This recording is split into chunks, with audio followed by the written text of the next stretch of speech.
Namaste, Pranam, Gita Dhyana. Om Parthaya Pratibodhitam Bhagavata Narayanena Swayam Vyasena Gratitam Purana Munina Madhye Mahabharatam Advaitamritavarshinim Bhagavatim Ashtadashadhyayinim Ambatvam Bhagavad Gite Bhavadveshinim. Oh, Bhagavad Gita, with which Lord Narayana himself gave enlightenment to Arjuna. The ancient sage Vyasa included it in the Mahabharata. O goddess, showerer of the nectar-like knowledge of non-dualism contained in your 18 chapters. O my affectionate mother, the destroyer of rebirth, I meditate upon thee. Krishnavandana. Vasudevasutam devam kansachanuramardanam devaki paramanandam krishnam vande jagadguru. Son of Vasudeva, the slayer of Kansa and Chanur, extreme delight for Mother Devaki, O Lord Krishna, the supreme teacher of the universe, my salutations to you. Srimad Bhagavad Gita, the 6th chapter, 6th adhyaya, Dhyana Yoga, and today our reading is the 14th Shloka. Yesterday in the 13th Shloka, Sri Krishna told us about the process of how a yogi, how a spiritual aspirant who wants to undertake this process of meditation, how he should actually sit now. He should sit with the body, neck and head erect in a straight line. Samam kaya shiro grivam and dharayan achalam sthiraha. The body should be maintained steady, no movement. Not like this, not like this. And the gaze fixed on tip of one's own nose, not on if somebody is sitting nearby, not looking at his or her tip of nose, but one's own. And that, in fact, in the process of meditation, it automatically happens when our thoughts, our mind, it starts getting indrawn. Initially, we may have to make an extra effort to keep the gaze on the tip of the nose.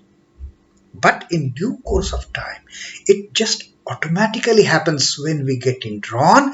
The gaze gets fixed on the tip of the nose and there is a vacant look in our eyes.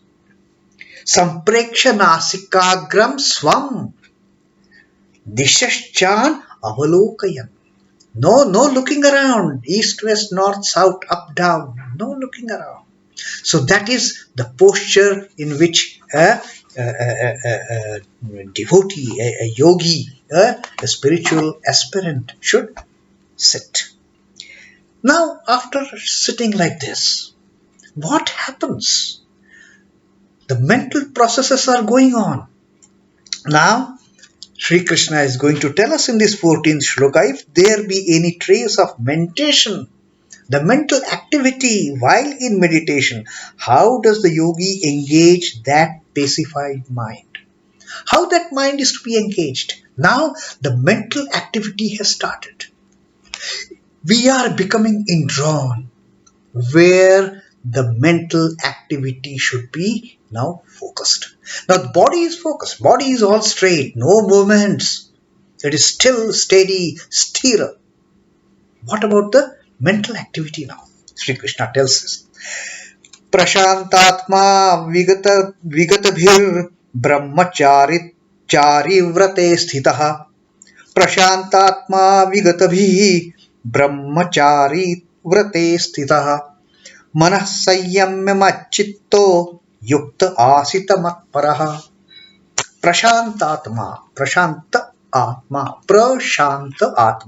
the serene-minded self. Having The moment we sit in a motionless position, the gaze fixed, we get into that serene mode.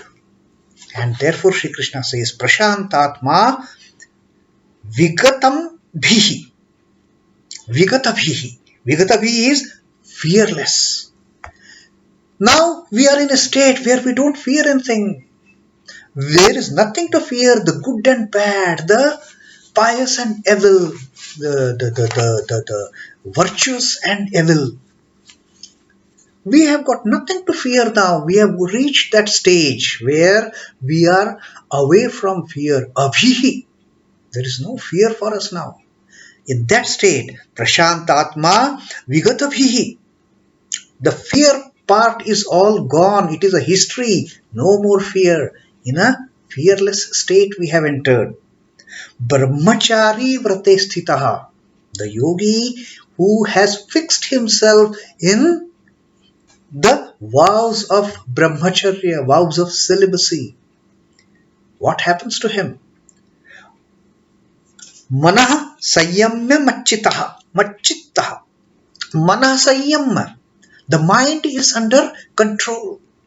The mind is totally controlled. Mach-chitto. And what is happening? That mind of that yogi, that mind of that serene-minded, the fearless, and one who is following the vows of celibacy. His mind is fixed on me, on the Lord, on the divine. Mach-chitto. That mind is fixed on my mind now. That is no more the devotee's mind. That is no more the yogi's mind. That mind is fixed on my mind. Mach-chitto. Yukta āsīta mat-paraḥ. Yukta is and balanced. Yukta is balanced. Āsīta, let him sit. Mat-paraḥ. I am with me as the supreme goal, with me as the ultimate goal. Mat-paraḥ. What is the paraḥ is the ultimate. With me as the ultimate goal.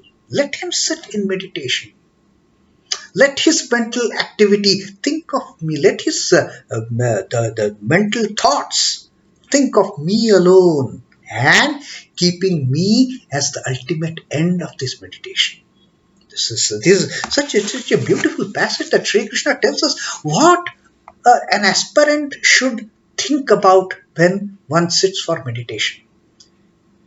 It is not that just by keeping our body, neck and head erect and body motionless with the gaze fixed on tip of our nose, we should start thinking about what is happening in Delhi, what is happening in this place, what is happening in the match. No.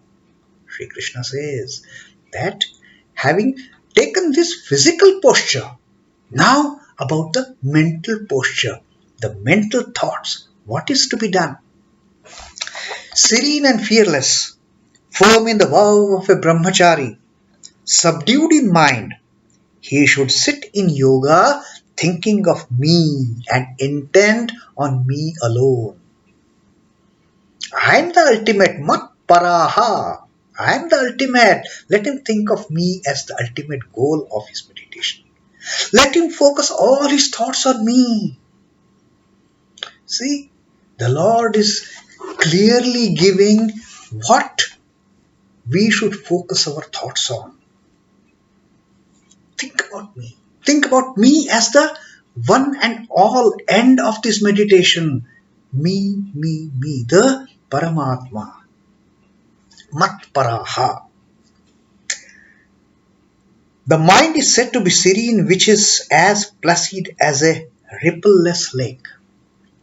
The lake whose water is absolutely at peace, no ripples, no waves, no movement. The mind, serene mind, takes that stance. There are no waves ups and downs. There are no thoughts, various kinds of thoughts. That is what happens ordinarily, usually with us. The moment we sit on meditation, except the Lord, except the Mother, our thoughts go everywhere. And Sri Ramakrishna used to say that it is not an easy process. The moment a devotee sits for meditation, one moment his mind is at Dhaka, another moment it is in Calcutta, another moment it is in Delhi. That's how the mind works. But Sri Krishna says, doesn't matter. Let him be intent on me. Let him fix all his thoughts on me. That is what once the mind gets serene, like a rippleless surface of the water, then there are no disturbances, there are no distractions, there are no other thoughts.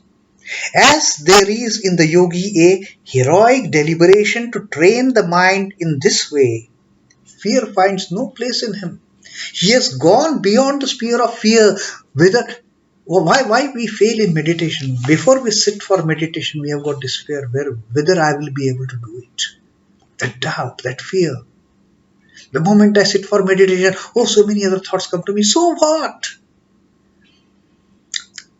Other thoughts coming to the mind is a natural process, but then we have to train our mind. The spiritual aspirant has to train his or her mind to be focused, one-pointed on the Lord.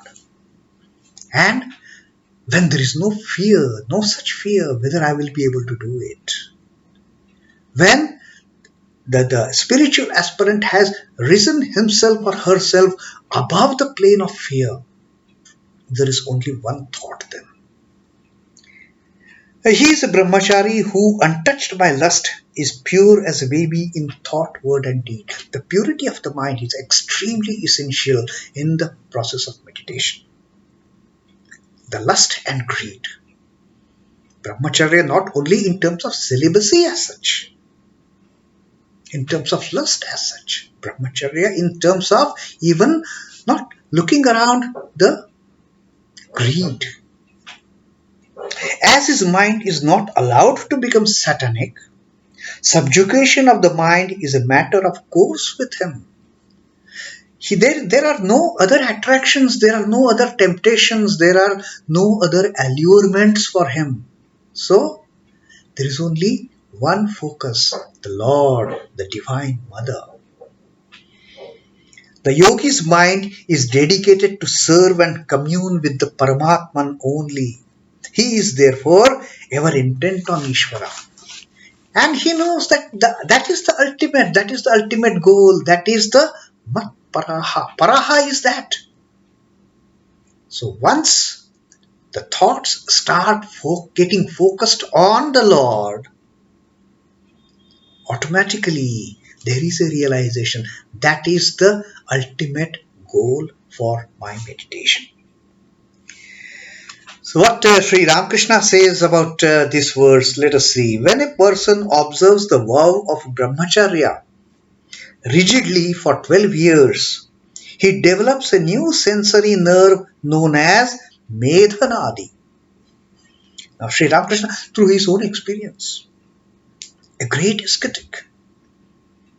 Of course, for incarnation being a great ascetic, a great devotee is no hassle at all. It comes automatically, it comes naturally for them. And Sri Ramakrishna says, when a person for 12 years,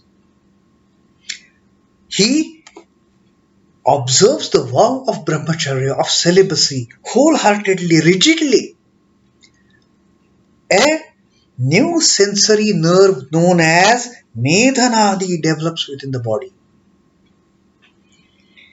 It is the intuitive faculty, this medhanadi, which is mentioned in the yogic scriptures. That is the intuitive faculty, which is otherwise not present in us ordinary human beings. Intricate and knotty problems of life are no problems to him, because the person develops that faculty of intuition. What is going to happen? So there is intricate and knotty problems are no problems for that person. And since there are no such problems, there is no fear at all. then he is in the state of vigata-bhīr, what Sri Krishna has told in this verse. That penetrating faculty makes it possible for him to intuit Ishvara as well. He can know everything. He is the master of intuition.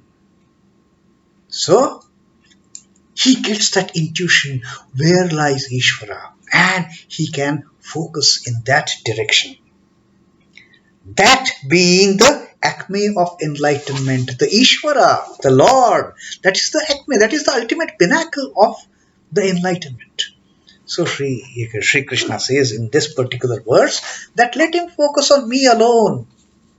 Get rid of all the fears. Immerse and observe the vows of Brahmacharya. Get fearless. Don't get caught in the net of lust and greed, and focus the mind on me. The moment you focus the mind on me, you as a yogi will understand that mat-paraḥ, I am the only ultimate goal of any meditation, of any austerities, of any sadhanas. And that will make you reach me, that will make you know me, who I am. And that is what meditation is all about. So that was the 14th shloka of Srimad Bhagavad Gita, the Dhyana Yoga 6th adhyay. Till our next reading of the 15th shloka, Om Namo Bhagavate Vasudevaya. Sri Ram Krishna Arpanamastu. Jai Thakur, Jai Ma, Jai Swamiji.